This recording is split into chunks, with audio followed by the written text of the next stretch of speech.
자, 이번 시간은 계약의 성립 공부해 보도록 하겠습니다.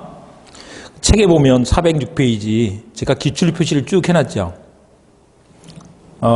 기본적으로 10년 기준으로 이게 해봤어요.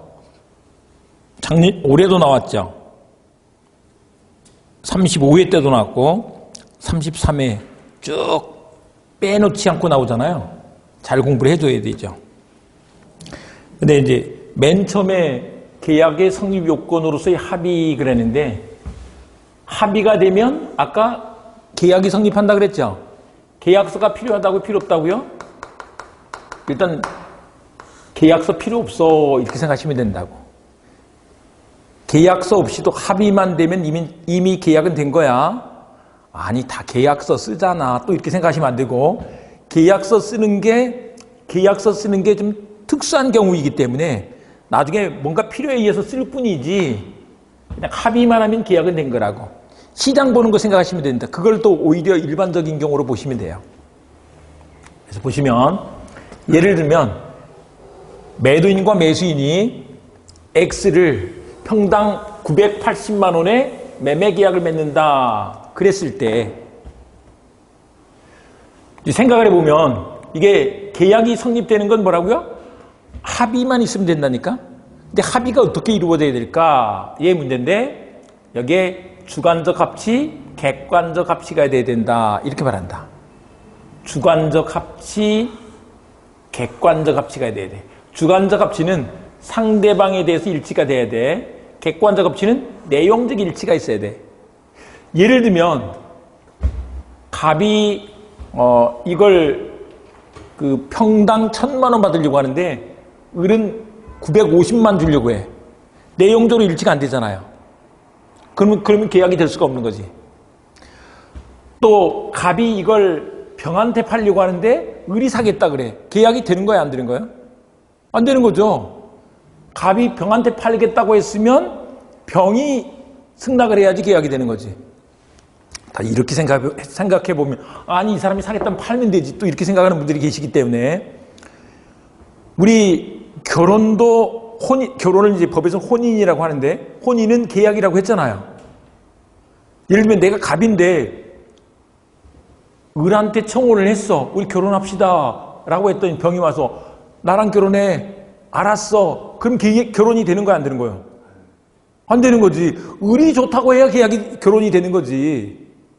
그러니까 만약 여기서도 마찬가지. 갑이 을한테 청약을 했는데 병이 와서 승낙을 해. 계약이 안 되는 거죠. 그래서 상대방에 대해서도 일치가 돼야 돼. 주관적 합치. 이런 거 한번 생각해 보세요. 만약에 갑이 을한테 X를 980을 불렀는데 병이 와서 980 줄 테니까 나한테 팔래. 계약이 된다고요, 안 된다고요? 안 돼. 그거로는 계약이 안 돼. 그러면 만약에 병이 980 불이면 갑은 어떻게 할 수 있을까요? 내가 이거 을한테 980에 팔려고 했는데 이거 경쟁이 붙네. 값을 올릴 수도 있는 거 아니에요? 980에, 병한테 980에 팔아야 되는 게 아니잖아요. 그러니까 내가 청약한 그 사람과 합의가 돼야 되는 거야.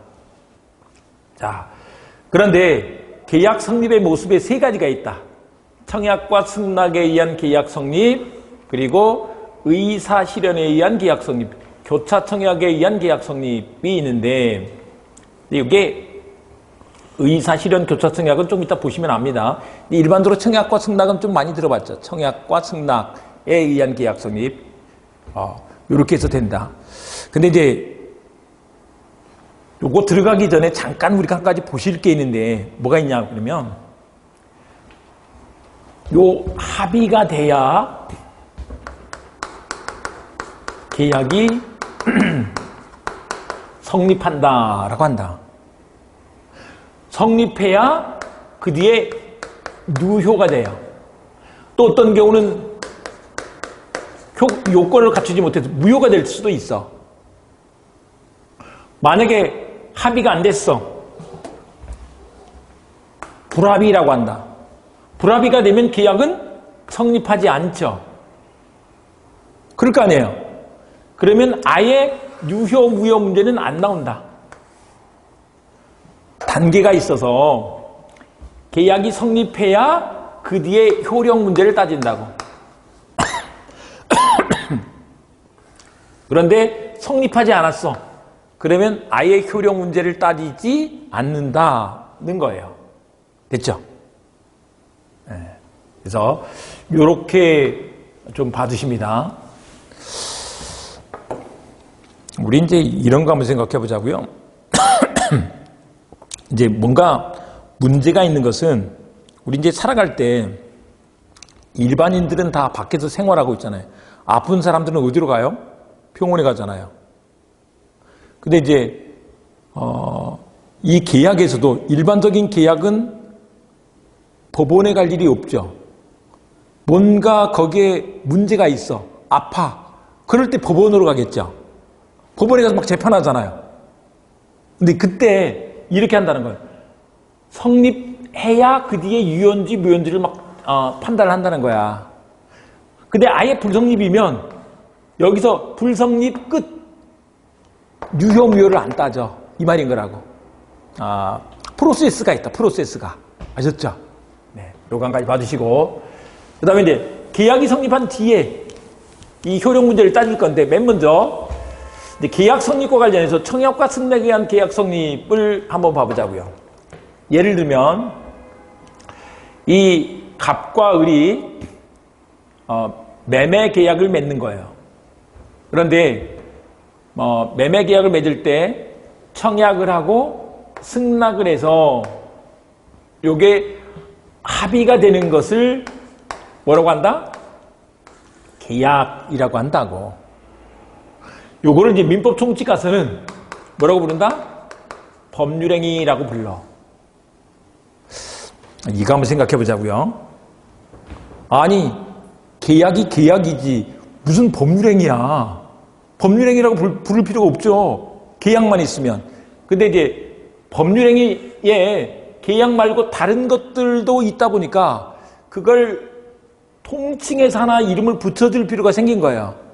그래서 이제 학자들이 그러면 그런 걸 법률행위라고 하자라고 한다. 형법에 가면 이런 게 있겠죠. 형법에서 제일 무서운 죄가 뭘 것 같아요? 뭐 일반적으로 뉴스에 나오는 것들 뭐 살인죄, 폭행죄, 상해죄 막 이런 게 나오죠. 그런데 살인은 뭐 사람을 죽이는 거고 폭행은 사람을 뭐 이제 폭행을 위협력의 행사라고 하는데 사람을 때린다든지 이런 거잖아요. 근데 그런 것들이 다 뭐예요? 범죄 행위죠. 한 가지로 그렇게 이름을 붙일 수가 있어. 그런데 민법에서는 그걸 뭐라고 한다? 법률행위. 계약 말고 다른 것들도 있어요. 나중에 이제 가면 단독행위라는 걸 공부한다. 그런데 이제 어떤 특성이 있기 때문에 그러냐? 거기에 의사표시가 들어가는 것들. 의사표시가 들어가는 것들을 법률행위다라고 한다. 의사표시가 들어가는 게 특징이 뭐가 있느냐 그러면 봐보세요. 우리 이 사람이 가지고 있는 게 X뿐만 아니라 Y도 있어. 근데 매매계약이 뭐에 대해서 된 거예요? X에 대해서 된 거죠. 그 사람들의 의사가 X를 매매하기로 했기 때문에 그렇게 된 거야. Y가 아니고. 그 다음에 그 값을 아까 우리 980으로 이렇게 정했잖아요. 아니 이걸 1,000만 원으로 할 수도 있는데 그들의 의사가 뭐였으니까? 980의 의사였기 때문에 의사가 딱 맞네. 이게 딱 맞아. 그래서 그 사람들의 의사대로 되기 때문에 그런 것을 뭐라고 한다? 법률행위라고 한다고. 이런 걸 이제 의사표시라고 해요.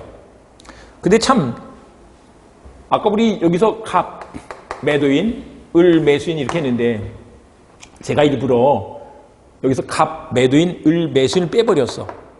왜 뺐느냐 그러면 우리 청약을 할 때 매도인이 할까요? 매수인이 할까요? 매수인. 그렇게 하는 거예요? 아니면 그러면 이렇게 한번 봐보자고요. 우리 고등업 할 때 청약을 매도인이 하는 거예요? 매수인이 하는 거예요? 아니면 우리 백화점에 물건 팔 때 그걸 매도인이 해요? 매수인이 해요? 제가 그래서 이제 한 가지 재밌게 기억하는 방법을 한 가지 고민을 했는데 청약은 급한 사람이 하는 거예요. 급한 사람이 매도인일 수도 있고 매수인일 수도 있죠. 보통 아파트는 먼저 청약을 매수인이 먼저 하죠. 근데 미분양 아파트 생각해 보세요. 미분양 아파트는 누가 청약을 해요? 건설회사가 막 하더만요. 이거 좀 값 다운시켜가지고 얼마에 팔게 하죠. 그때는 누가 급해요? 건설사가 더 급하잖아요. 그러니까 청약은 급한 사람이. 꼭 매도인이 아니다. 매수인일 수도 있는 거지. 그러면 우리 청혼은 누가 하는 거예요? 그것도 급한 사람이 하는 거죠. 남자가 해야 된다 이런 법은 없어. 옛날에는 뭐 보통 이제 남자가 해야 돼 뭐 이런 고정관념이 좀 있었잖아요. 근데 그런 게 어디 있어? 급한 사람이 하는 거지. 이해가 됐죠? 그러니까 먼저 말하는 게 청약이고 거기에 대해서 오케이 하는 게 승낙인 거야. 이해가 됐죠? 근데 둘 다 의사표시야. 그러면 이제 이런 거죠. 매도인 입장에서 X 980에 살래라고 청약을 했죠. 그래, 내가 그 X 980에 살게라고 승낙을 한 거죠. 그래서 합의가 된 거야. 그런 걸 계약이다라고 한다고. 이해가 됐죠? 반대로 할 수도 있어. 우리 갑한테 야 X 980에 나한테 팔래? 그럼 이쪽이 이제 청약이 되는 거죠. 그리고 알았어 그렇게 할게 승낙이 되는 거고. 이해됐죠? 근데 이제 청약은 뭐냐? 일방적 확정적 의사표시로서 이건 무슨 뜻이냐 그러면 그게 상대방이 승낙하면 바로 계약이 될 수 있을 정도의 확정된 의사표시야. 저쪽에 산다 그러면 내가 값을 좀 높여올까? 등등 이런 건 청약이 아닌 거죠. 우리 왜 시장에서 정가 판매하는 것들은 봐보죠. 정가를 딱 걸어놨죠. 그거 자체가 청약이야. 내가 뭐 이 옷 10만 원 주면 팔게 라고 걸어놨어. 그럼 10만 원 결제하면 바로 끝인 거죠. 그런데 이제 이 청약과 구별하는 것으로서 청약의 유인이라는 게 있다. 청약의 유인은 청약이 아니야. 말 그대로 한번 봐보세요. 청약의 유인이라는 게 뭐가 있을까요? 어떤 걸까요? 말 그대로 청약하도록 유인하는 거지. 구인 광고 생각해보면 제일 쉬워요. 광고들이 다 그래, 광고. 구인 광고, 직원 구함, 이런 광고가 있었다고 생각을 해보자고요. 그러면 제가 일해볼게요. 원서 내면 바로 채용이 되는 거예요? 그거 아니죠. 구인 광고 했는데 사장님이 면접하고 우리 회사 오세요. 그래야지 되는 거지. 그러니까 구직자가 가서 제가 일할게요가 청약이 되고 청약의 위를 받아서 청약이 되고 거기다가 뭐가 있어야 돼? 그 회사에서 승낙을 해야 계약이 된다고. 그렇잖아요. 그죠? 그래서 요건 청약하게끔 유인한 거다. 청약의 유인은 뭐가 아니야? 청약이 아니야. 우리 광고들이 그런데 뭐 아파트 분양 광고, 상가 분양 광고.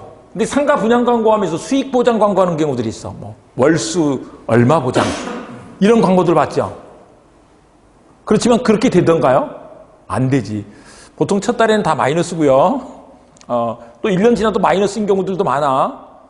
뭐 만약에 그게 계약 내용이라면 그렇게 안 되면 책임져야지. 근데 책임 안 지잖아요.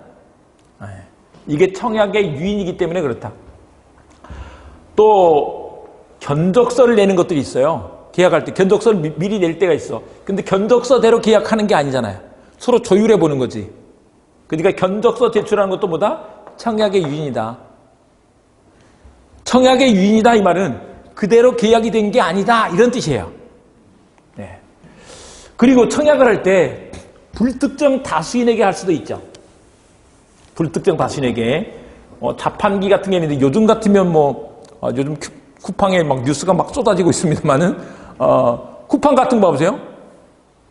내가 돈 내고 얼마 결제만 하면 다 살 수 있죠. 쿠팡이 가격을 다 걸어놨어. 전 국민을 상대로 불특정 다수인에게 청약을 한 거지. 됐죠? 네. 이런 게 가능하다. 그 다음에 이제 청약의 효력. 이제 보세요. 우리 만약에 갑과 을이 계약을 하면서 갑이 을한테 가서 야 이거 980에 살래? 라고 청약을 했다라고 생각을 해보자고요. 그러면 그게 의사표시가 상대방에게 도달했을 때 효력이 생긴다라고 한다. 근데 효력이란 말을 한번 잠깐 생각해 보자고요. 효력이란 말은 힘이 미쳐 이런 뜻이에요. 힘력자, 미치료자. 약효 생각해 보면 쉬운데 약효라는 게 뭐예요? 약발이 닿는다 이런 뜻이에요. 약발이 닿는다. 근데 언제 닿느냐? 도달했을 때. 도달은 우편 배달 생각해 보시면 돼요. 우편 배달. 배달됐을 때. 그런데 청약을 할 때 그 사람이 멀쩡했었는데 그 중간에 사망해버렸어. 우편으로 보냈는데 갑자기 우체국에 가서 우편으로 청약을 했는데 돌아오다가 교통사고로 죽어버렸어. 그 중간에 제한 능력자로 바뀌어버렸어. 이건 좀 이따 말씀드릴게요. 그래도 효력에 영향을 미치지 않는다. 효력이 있다. 이렇게 말한다. 효력이 있어. 참고로 이제 요거 조금 설명드리자면 우리 부동산에서 매매 계약을 맺는 사람은 기본적으로 판단력이 있는 사람들이 어른들이 와서 매매 계약을 맺잖아요. 그런 사람들을 능력자라고 부른다. 정확하게는 행위 능력자예요. 행위 능력이 있다 이렇게 말을 한다. 그런데 행위 능력이 제한된 사람들이 있어. 거기에 미성안이 있다라고 하는데 미성년자는 다 알겠네요. 미성년자가 누굴까요? 말 그대로 성년자에 미달된 사람을 미성년자라고 부르는 거지. 참고로 19살이 되면 성년자야. 성년자 18살까지는 미성년자인 거지. 미성년자가 우리 이제 미성년자들이 주로 하는 계약이 뭐가 있을까요? 게임기 사는 거 생각해 보자고요. 게임기 살 때 미성년자는 자기 마음대로 하면 안 돼. 부모 동의를 받고 해야 돼. 불안전하기 때문에 부모 통제를 받게 해놓은 거지. 그 다음에 이제 치매 환자들 같은 경우는 이제 성년 후견 심판이다라고 해서 우리 치매 걸린 노인분들 생각해 보세요. 그러면 이제 성년 후견인의 도움을 입어. 이 사람들을 피성년 후견인이라고 부른다. 좀 더 상태가 나은 사람은 피한정 후견인이라고 부른다. 그래서 여기서 이제 미성년자 있고 피성년 후견인, 피한정 후견인으로 제한 능력자가 있는데 이제 이 경우는 성인이다가 미성년자가 되는 건 없을 테니까 이렇게 되는 경우가 있을 수 있어. 그래도 아무 문제가 없어 이 말인 거죠. 의사표시 발송할 때 문제가 없었으면 그 사이에 뭔가 문제가 생겨도 괜찮아 이런 뜻이다. 됐죠? 그리고 청약에 구속력이 있다라고 하는데 일단 이제 이거 생각해 보시면 돼요.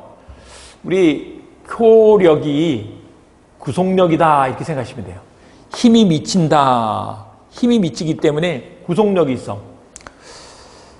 엄마들 같은 경우 생각해 보세요. 남자 같으면 이제 우리 어렸을 때 엄마가 나한테 뭔가 약속을 해줬어.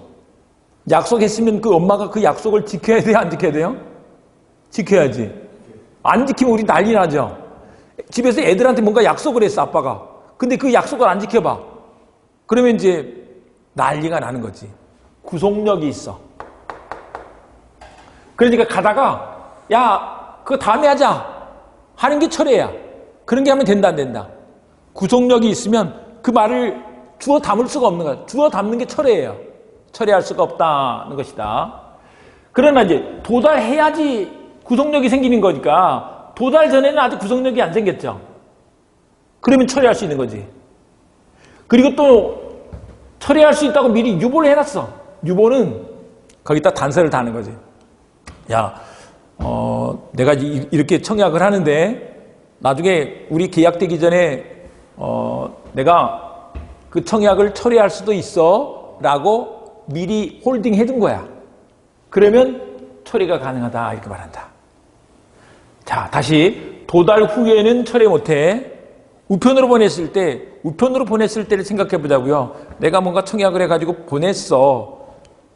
근데 그게 배달이 되면 효력이 생긴다고. 근데 배달되기 전에는 아직 구속력이 안 생겼잖아요. 그러니까 더 빠른 우편으로 처리를 하면 되는 거지. 또 그럴 수 있다고 유보를 해놨어. 그럼 처리할 수 있어. 이렇게 된다. 됐죠? 자, 승낙과 관련해서 계약이 성립하려면 뭐가 있어야 된다고요? 승낙이 있어야 돼. 그런데 여기에 승낙의 자유가 있다라고 하는데 이거 한번 생각해 보자고요. 청약자가 미리 정한 기간 내에 일을 하지 않으면 승낙한 것으로 간주한다는 뜻을 표시했어도 상대방을 구속할 의무가 없어. 회답할 의무가 없어. 우리 이제 이런 거 만약에 이게 구속력이 있다 그러면 난리가 나는 거예요. 장사하기 너무 쉽죠. 스팸 문자 쫙 전국에 다 뿌려. 그래서 며칠까지 12월 20일까지 따로 말씀 없으시면 승낙한 것으로 알고 물건 보내겠습니다. 근데 만약에 그게 나를 구속을 해버리면 어떻게 해야 돼? 계속 나 거부 계속 답을 하고 있어야 될 거 아니에요. 그런 답을 할 의무가 있다 없다? 없다. 요즘 말로 하면 익십하면 되는 거지. 익십. 됐죠? 읽고 씹으면 되지. 거기다가 반응을 해야 되는 게 아니라고. 됐죠? 그 다음에 주관적, 객관적 합치. 계약이 성립하려면 주관적, 객관적 합치가 돼야 돼. 요게 뭐냐면 아까 우리 청약은 불특정 다수에게 할 수 있다 그랬죠? 근데 승낙은 누구한테 해야 돼? 청약자한테 해야지 되는 거지. 갑이 쿠팡이에요. 쿠팡이 이 물건 사세요 라고 했어. 그러면 이제 전국에 많은 사람들이 막 이렇게 있잖아요. 이렇게 할 수 있다니까? 근데 이제 그걸 사겠다고 하는 사람은 누구한테 해야 돼? 쿠팡에다 해야지. 딴 데다 하면 안 되죠. 딴 사이트에 가면 더 비쌀 수도 있고 쌀 수도 있는데 딴 사이트에다가 그걸 승낙을 하면 안 되는 거지. 이해되죠? 그래서 요게 주관적 합치의 문제다. 주관적 합치. 그러니까 청약자에게 해야 돼. 그 다음에 이제 객관적 합치는 뭐냐면 이런 거예요. 예를 들면 이거 10만 원에 살래? 10만 원을 불렀어. 근데 우리 10만 원 부르면 보통 사는 사람이 어떻게 해요? 알았어. 바로 사는 사람이 어디 있겠어요? 10,000원만 깎아줘. 10,000원 깎아줘. 이렇게 많이 하겠죠? 그러면 그러니까 계약을 승낙을 할 때 조건을 붙이거나 변경을 가한 승낙을 하면 안 돼. 9만 원이면 내가 살게. 그런 건 안 된다고. 그 청약을 거절한 거야. 근데 보통은 어떻게 해요? 이렇게 9만 원이면 살게 그랬어. 그러면 이제 그게 새로운 청약이 돼서 원래 팔려고 청약했던 사람이 알았어. 승낙을 했어. 그럼 계약이 되겠죠. 그러니까 10,000원만 깎아줘. 그래가지고는 계약이 안 되는 거야. 청약의 거절. 계약이 안 된다고. 근데 그걸 새로운 청약으로 보아서 승낙을 하면 그때는 계약이 될 수가 있어. 보통 이렇게 많이 될 거 아니에요. 근데 이거 여기서 질문 한번 해볼게요. 요거 10만 원에 사세요 라고 했대요. 그랬더니 10,000원만 깎아주세요 라고 했어. 계약이 된다고요 안 된다고요? 그랬더니 알았어 안 돼. 안 돼. 제가 이제 그 9만 원에 안 팔겠다는 거예요. 그랬더니 알았어 내가 10만 원 줄게 라고 하면 계약이 된 거예요 안 된 거예요? 안 된 거다. 계약 안 됐다고 이미 그때 계약이 안 된 걸로 끝나버려. 그때 이제 그러면 이렇게 할 수 있는 거죠. 다시 사겠다고 하면 내가 10만 원 줄게. 그래가지고는 안 된다니까. 이쪽에서 11만 원 이렇게 불렀어. 그럴 수 있다고. 값을 올릴 수 있다고. 그랬더니 10만 원이 줘. 그러면 계약이 된다고 안 된다고? 안 된다고. 이게 새로운 청약이 돼. 거기다가 알았어. 그냥 그러면 계약이 되지만 그렇지 않으면 계약이 안 된다고. 그랬더니 또 그 사람이 다시 알았어 내가 11만 원 줄게 라고 했다는 거예요. 계약이 된다 안 된다? 안 된다고. 이미 끝났다니까. 그러니까 기회는 한 번밖에 없어. 또 12만 원을 올릴 수도 있다고. 기회가 계속 있는 게 아니다. 값으로 계속 올릴 수도 있다. 그러니까 기회는 한 번밖에 없다. 그래서 조건을 붙이거나 변경을 가한 승낙을 했다. 그러면 청약의 거절. 이 말은 계약이 안 됐다. 이미 거기서 끝난 거야. 끝났는데 그걸 뭐로 봐줄 수는 있다? 새로운 청약으로 봐줄 수는 있다. 그래서 이게 계약이 되려면 거기에 대해서 승낙을 해야 계약이 되는 것이라고. 승낙이 없으면 안 돼. 그러면 여기서 끝나버리는 거야. 다시 10만 원 줄게. 그래도 계약이 안 된다고. 나는 값을 올릴 수도 있어. 이런 뜻이라고. 우리가 기별을 잘 잡아야 된다. 그다음에 승낙 적격과 관련해서 우리 이제 이거 한번 생각해 보자고요. 보통은 날짜를 정해서 청약을 해요. 그래서 예를 들면 10월 30일까지 그렇게 날짜를 정해서 10월 30일까지 답해줘 라고 하면서 청약을 했어. 그러면 이제 그 승낙이 언제까지 와야 되느냐? 그 기간까지 와야 돼. 그 기간 동안만 승낙을 할 수 있는 적격이 있는 거야. 그래서 예를 들면 10월 25일 날 이제 우편을 했다고 생각을 해보세요. 승낙을 해서 우편으로 10월 27일 날 배달이 됐어. 그러면 10월 30일 안에 도달했죠? 그러면 계약이 된 거야. 그런데 이제 여기 이럴 수도 있죠. 10월 29일 날 보냈어. 그런데 그게 10월 31일 날 배달이 돼버린 거예요. 그러면 계약이 됐다 안 됐다? 이때는 계약이 안 됐다는 거죠. 근데 우리 이런 경우도 있을 수 있겠죠.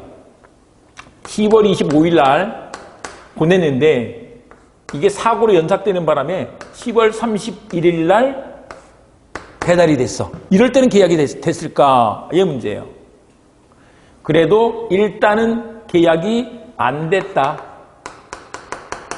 그런데 이 경우에는 승낙한 사람이 우리나라에서 우편은 보통 3일 이내에 다 배달이 되니까 야, 계약 성립된 줄 알고 있었는데 연착돼서 계약이 안 돼버렸네.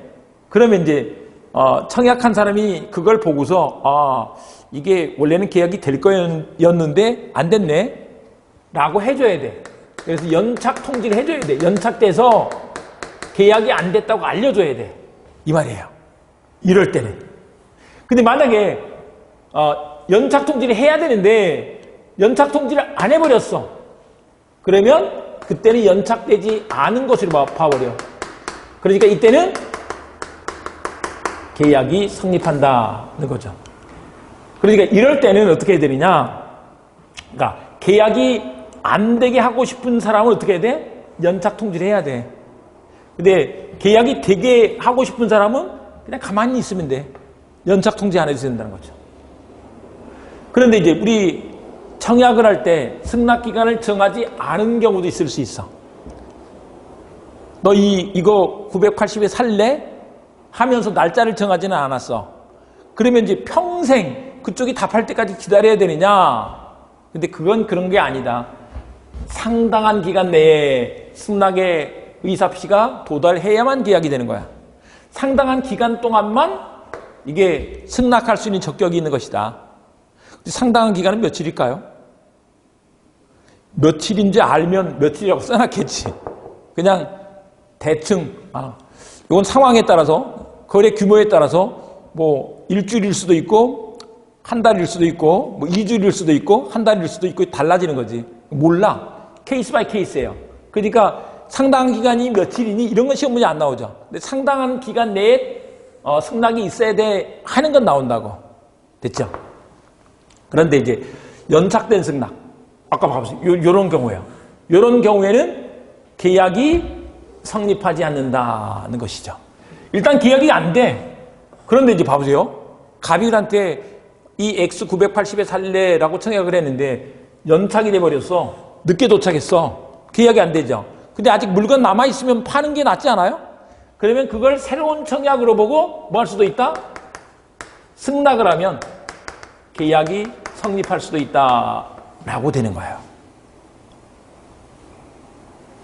사고로 연착은 뭐냐면 사고로 연착은 이게 연착 통지를 하면 계약이 안 되지만 연착 통지를 안 하면 연착되지 않은 것으로 봐서 계약이 성립해. 그래서 연착 통지를 하면 계약이 안 되는 것으로 되고 연착 통지를 하지 않으면 연착되지 않은 것으로 보니까 계약은 된 거야. 요 얘기를 지금 얘기하고 있는 것이라고. 그런데 한 가지 더. 계약 성립 시기와 관련해서 요런 문제가 있어. 10월 25일 날 이게 승낙을 했는데 그게 배달된 날짜는 10월 27일인 거야.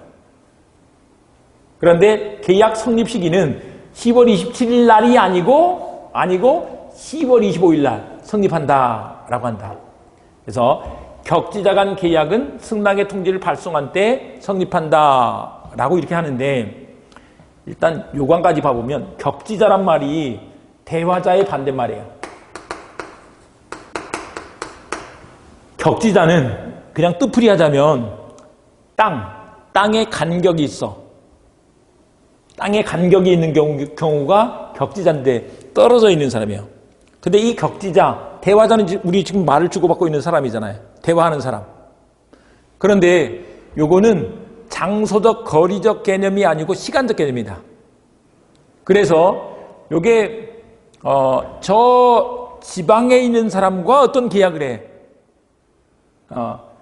그렇지만 그 사람하고 제주도에 있는 사람하고 계약을 하는데 전화로 통화를 한단 말이에요. 그런 사람은 대화자다. 근데 이제 같은 건물, 한 건물에 살아도 말을 섞지 않고 우편으로 주고받아. 그러면 격지자가 된다는 거죠. 제가 이제 좀 재밌게 기억하시라고 부부싸움 하느라고 지금 냉전 중이야. 그래서 쪽지로 주고받아. 그러면 뭐가 된다고? 격지자라고. 간격이 있네. 근데 부부간의 사이가 너무 좋아서 막 말 속닥속닥 많이 해. 대화자인 거지. 그런데 승낙은 뭐라고요? 언제? 발송한 때. 그래서 계약은 10월 25일 날 성립한다. 이걸 이제 우리 민법 총칙에서 다시 한번 정리를 할 건데 의사표시가 효력이 발생하는 것은 도달했을 때 생긴다라고 한다. 이걸 도달주의 원칙이라고 해요. 도달했을 때. 아까 우리 청약일 그렇게 했었죠. 그런데 예외적으로 발신주의를 취하는 경우가 있어. 예외적으로 발신주의, 발신했을 때. 그러니까 우체국에서 보냈을 때. 그때 계약이 성립하는 효력이 생기는 경우가 있다. 그게 이 격지자 간 계약에서 승낙이 그렇다. 근데 일단 그냥 좀 들어두시면 격지자 간 계약에서 승낙은 발신주의야. 요거는 이제 무권대리 상대방의 채무에 대한 본인의 확답이라고 하는데 요건 나중에 민청에서 따로 보기로 하고 경매에 시달리면 발씻고자 발씻 하다가 발신이 된다. 근데 특히 이게 장난을 많이 치기 때문에 격승발로 좀 기억을 해주실 필요가 있어. 격지자 간 계약에서 승낙은 발신주의다. 격승발. 이렇게 좀 기억을 해주실 필요가 있다. 이 말인 거죠. 됐죠? 그 다음에 이제 이렇게 하면 이제 청약과 승낙에 의한 계약의 성립은 됐고 의사실현에 의한 계약 성립이 있는데 의사실현에 의한 계약 성립은 말 그대로 뭐냐면 요게 승낙의 의사표시로 인정되는 사실이 있을 때 사실만 있으면 계약이 성립하는 거야. 예를 들면 매도 청약과 함께 보내온 책에 이름을 쓰는 행위. 물건을 보내왔는데 그걸 포장지를 뜯어 책에다 이름을 써. 그 사실 자체로 계약이 성립해버려. 그 사실 자체로. 이 사실 속에 승낙이 들어가 있는 거지. 사실 자체로. 사실은 이 의사 실현은 사실을 할 때 그 사실하고는 좀 다릅니다만은 그렇다. 그 다음에 이제 교차 청약에 의한 계약 성립이 있는데 요거는 어떤 거냐 그러면 말 그대로 청약이 크로스가 된 거야. 청약이 크로스가 된 걸 교차 청약이라고 한다. 원래 이제 이런 경우가 있어요. 갑이 을과 X매매 계약을 체결하는데 갑의 청약이 을한테 2월 15일 날 배달이 됐어. 도달이 됐어. 그런데 을도 을이 한 청약이 2월 16일 날 갑에게 도달이 됐어. 청약과 승낙에 의한 계약 성립은 청약을 하고 상대방이 그 내용을 본 뒤에 오케이 하는 게 승낙이에요. 근데 두 사람이 다 청약을 했는데 봤더니 내용적으로 똑같아.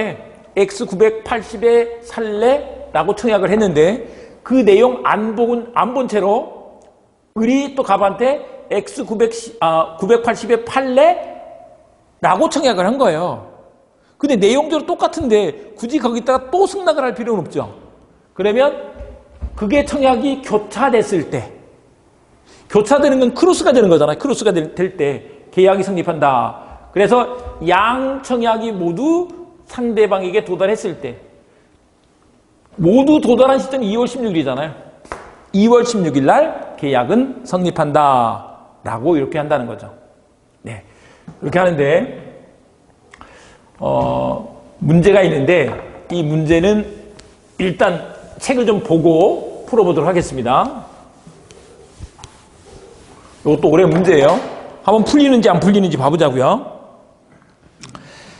일단 406페이지 계약의 성립에서 1번 소설에서 계약의 성립 요건으로서의 합의했다 동그라미 칩니다. 제목에서 합의가 필요하다. 근데 그 합의가 어떻게 돼야 되느냐? 1번의 네 번째 줄 객관적 동그라미, 주관적 동그라미. 객관적 합치와 주관적 합치가 있어야 되는데, 그 밑에 내용적 일치 밑줄, 또 상대방에 대한 일치 밑줄. 내용적 일치가 되는 게 객관적 합치, 상대방에 대한 일치가 되는 게 주관적 합치라고 한다. 그렇게 돼야 돼. 그런데 이번에 이게 불합의했다가는 세모를 합니다. 위에 합의는 동그라미를 했죠. 이러면 계약이 성립한 거야. 불합의가 되면 계약은 성립하지 않았다는 거죠. 그래서 세 번째 줄을 가시면 이때는 계약은 성립하지 않으며 성립세모. 그러면 착오 취소 세모. 착오에 의한 취소는 문제되지 않는다. 자, 다시 한번 설명합니다. 이론적으로 이렇게 말한다. 일단 계약이 성립하고 그 뒤에 효력을 따져. 성립하고 효력을 따지는데, 이게 성립한다는 게 합의다. 합의가 됐는데 만약에 착오가 있어. 계약을 하는데 착오가 있어. 그럼 착오 취소가 문제가 생긴다고. 계약을 착오로 했네. 이런 경우도 있을 거 아니에요. 그러면 계약을 취소해서 계약을 처음부터 무효로 돌려버릴 수도 있어. 그런데 합의가 안 됐네? 그러면 여기서 불합의로 끝나버린다고. 착오 취소 문제가 안 생긴다고. 내가 착각을 좀 하긴 했는데 계약 된 줄 알았는데 계약이 안 된 걸 아네? 그러면 여기서 끝난다 이 말이에요. 됐죠? 그 말이다. 그 다음에 이제 청약과 승낙에 의한 계약 성립이라고 하는데, 이게 내용의 확정성. 다음 페이지 가면 407페이지 보면 이게 일방적 확정적 의사표시 동그라미. 첫 번째 줄 끝에 일방적으로, 청약은 일방적으로 하는 거지. 확정적 의사표시 동그라미다. 그런데 이번에 청약의 유인 세모. 청약의 유인은 청약이 아니야. 세모는 아니라는 의미에서 한 겁니다. X라는 의미로서. 거기 이 동그라미 이번에 두 번째 줄 보면 구인 광고, 물품 판매 광고, 또 견적서 제출 다 밑줄 긋습니다. 그 다음에 그 밑에 수익보장 광고 밑줄, 그 다음에 이번에 상가나 아파트 분양 광고 밑줄. 근데 거기서 다 따로 보면 안 보이니까 얼른 광고는 다 청약의 유인이구나, 이렇게 알아두시면 돼요. 이렇게 생각하시면 돼요. 이제 우리가 그게 청약이 된다는 건 계약 내용이 된다는 건데, 광고한 게 이게 계약서에 써지는 게 아니죠. 계약서에 들어가면 그건 계약이 된 거야. 근데 계약서 밖에 있는 거잖아요. 그러니까 이건 계약 내용이 아니야, 이런 뜻이에요. 청약의 유인이라는 것은. 됐죠? 그 다음에 3번에 청약자와 상대방이 나와 있는데, 거기 첫 번째 줄 명시적 세모. 명시적으로 청약자가 누구인지 나타나 있어야 되는 게 아니야. 그리고 불특정 다수인 동그라미. 불특정 다수인에 대한 청약도 가능해. 쿠팡 같은 거 생각해 보시면 된다고요. 불특정 다수인에 대한 청약이 가능하다고. 그 다음에 청약의 효력 발생 시기에서 A번 도달주의 동그라미. 도달주의가 원칙이야. 근데 이때는 청약에서는 격지자, 대화자를 구별하지 않는다 그랬죠. 근데 아까 설명드렸습니다. 격지자는 일반적으로 이제 떨어져 있는 사람을 말하는데 같은 건물에 살아도 한 집에 살아도 쪽지로 주고받으면 격지자라고 말을 주고받으면 대화자고 그래서 저 제주도에 있는 사람과 계약을 할지라도 전화로 만약에 통화를 했어. 그러면 대화자가 된다고. 그리고 이제 B번에 청약자가 사망하거나 제한 능력자가 된 경우 사망 동그라미, 제한 능력자 동그라미 밑에 줄 보면 효력 동그라미 효력에는 영향이 없다라고 한다. 사망했어도 교통사고로 갑자기 돌아오다가 죽어버렸어. 또 피성년 후견이 됐어. 피한정 후견이 됐어. 그래도 효력에는 아무 상관이 없어. 이 말인 거죠. 그 다음에 다음 페이지 보시면 이번에 청약의 구속력에다 동그라미 칩니다.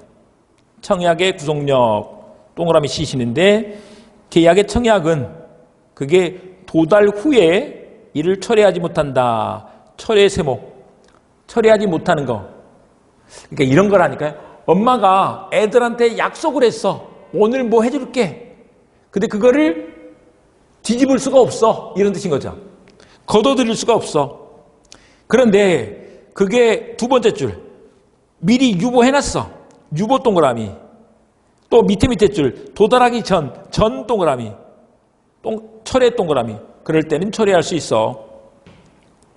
그 다음에 이제 그 밑에 명예퇴직 신청도 동그라미를 쳐주는데 그거는 뭐 나중에 또 보도록 합니다. 그 다음에 청약의 실질적 효력, 그래서 승낙적 격이 있는데 A번의 승낙기간을 정한 청약의 경우는 528조 1항에서 기간 내 동그라미 10월 30일 이렇게 정했어. 그러면 10월 30일까지 도달해야 돼. 승낙이. 이 말인 거죠. 참고로 이제 거기 조문이 나와 있는데 이간까지 알려드릴게요. 맨 위에 보면 제527조. 지금 여기 보면 제528조 이렇게 돼 있죠.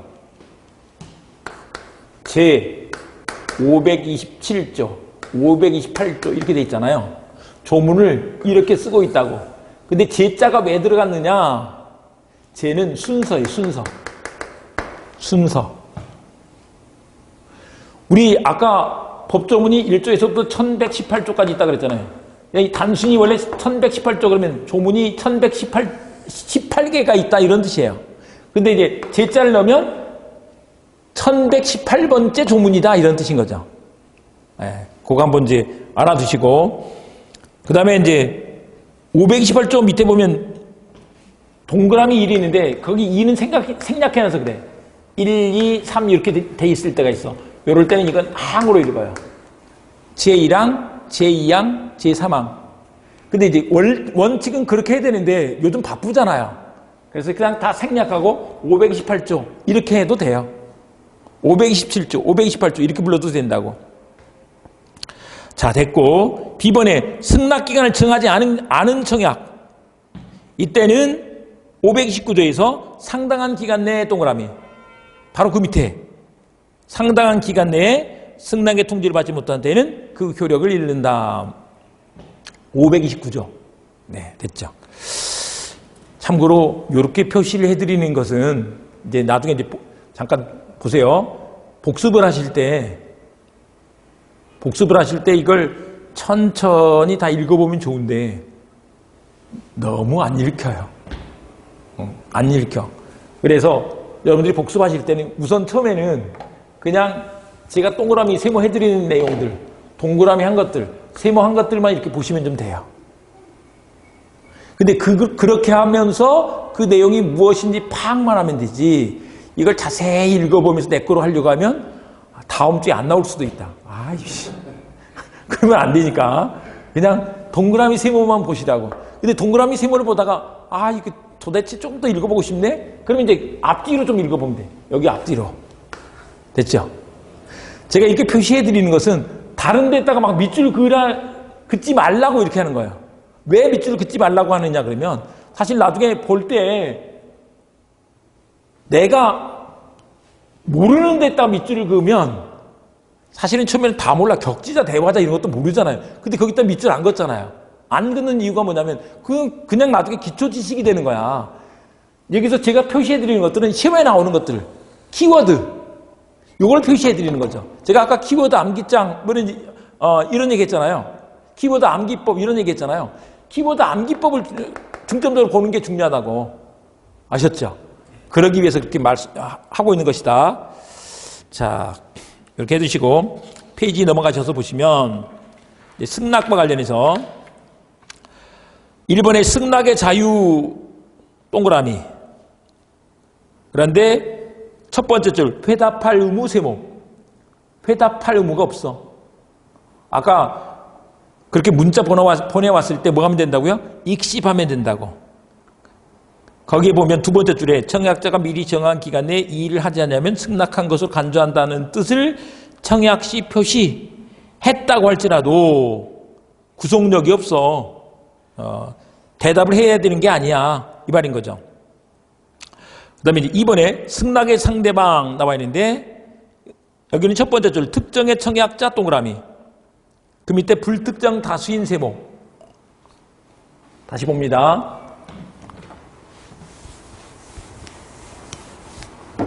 불특정 다수인에게 청약하는 건 되지만, 그러니까 청약하는 건 되지만 불특정 다수인에게 승낙하는 건 안 된다고. 우리 간혹 옛날에 왜 텔레비전에 보면 막 그냥 하는 거지만 미혼인 탤런트들 나와가지고 신랑 구함 또는 신부 구함했다고 전국적으로 광고를 했잖아요. 근데 그 사람하고 결혼하려면 그 사람한테 승낙을 해야 될 거 아니냐고요. 그렇죠? 그러니까 계약이 되려면 불특정의, 그러니까 청약자한테 해야지. 불특정 다수인한테 알았어 내가 살게 그래가지고는 안 되지. 쿠팡이 불특정 다수인에게 청약하는 건 되지만 살 사람은 그 쿠팡에다가 승낙을 해야지. 딴 데다 하면 안 되는 거잖아요. 그 말이라고. 이게 이제 주관적 합치의 문제인 거죠. 그 다음에 3번에 변경을 가한 승낙 그랬는데 제534조 조건세모, 변경세모. 조건을 붙이거나 변경을 가한 승낙은 안 돼. 그때는 청약의 거절 동그라미, 새로 청약 동그라미. 청약의 거절 밑에다가 계약 X. 이미 계약 안 된 거야. 그리고 이제 새로 청약 밑에다가 거기다가 다시 승낙하면 계약 성립하는 거야. 이렇게 써주죠. 됐죠? 그래서 조건을 붙이거나 변결 가한 승낙은 안 된다. 그 다음에 다음 페이지 연착된 승낙. 통상적인 연착이라고 했는데 528조에서 아까 그랬죠. 승낙의 기간을 정한 계약의 청약은 청약자가 그 기간 내에 승낙을 해야 돼. 근데 그 기간 내에 승낙의 통지를 받지 못한 때는 효력을 잃는다. 효력 세모. 없어져 버려. 그러니까 10월 30일로 정했잖아요. 이런 원리야. 10월 30일을 정해서 청약을 했어. 그러면 승낙이 언제까지 와야 된다고? 10월 30일까지 와야 된다고. 10월 30일까지 와야 되는데 만약에 요게 10월 31일날 왔어. 그러면 청약이 이미 없어져 버렸기 때문에 승낙만 가지고는 계약이 안 되잖아요. 그런 뜻이다. 간단히 말하면 그런 뜻이다. 그런데 이제 그걸 뭐로 볼 수는 있다? 530조. 새 청약 동그라미. 새로운 청약으로 볼 수 있다는 것이다. 그러니까 새로운 청약이 되니까 그 밑에다가 다시 쓰면 거기다가 다시 승낙하면 계약이 되는 거야. 10월 31일 날 승낙이 왔는데 아직 내가 그 물건 안 팔리고 나한테 있어. 그러면 거기다 팔 수도 있는 거지. 그 말인 거야. 그 다음에 비통상적인 연착이라고 했는데 사고로 인한 연착. 배달이 잘못되는 바람에 아까 그거예요. 10월 25일 날 승낙을 했는데 발송을 했는데 그게 딴짓 갔다가 오느라고 10월 31일 날 늦게 온 거야. 이런 것일 때. 그때는 528조인제 2항이죠. 그때는 두 번째 줄, 연착 통지를 해야 한다. 연착 통지 동그라미. 그러면 그 밑에다가 이렇게 하겠습니다. 계약 X. 계약 성립하지 않죠.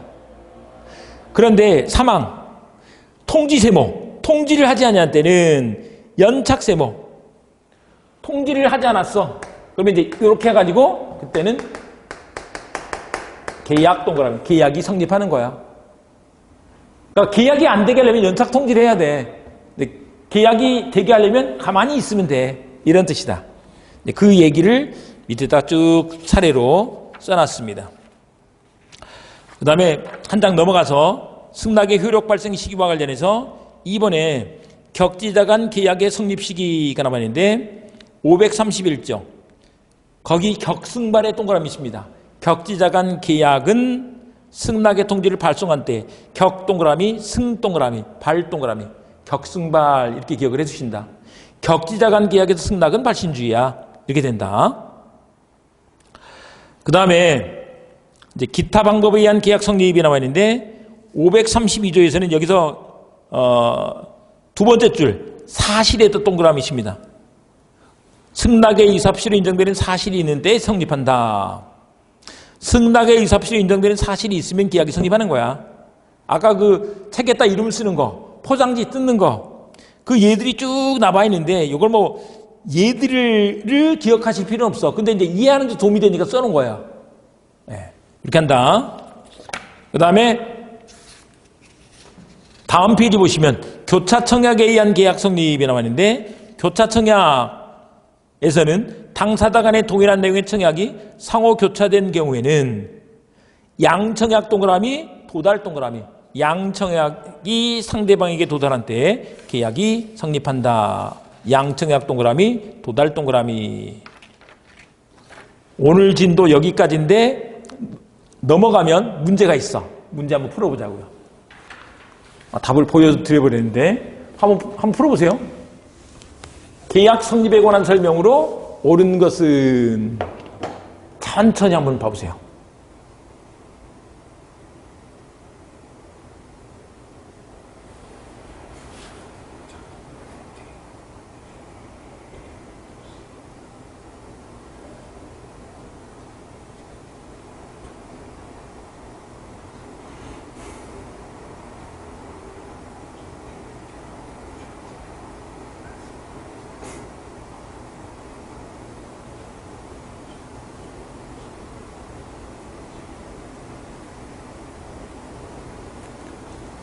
보세요. 청약의 유인을 받은 자가 청약의 유인에 대항하는 의사표시를 하면 구직자가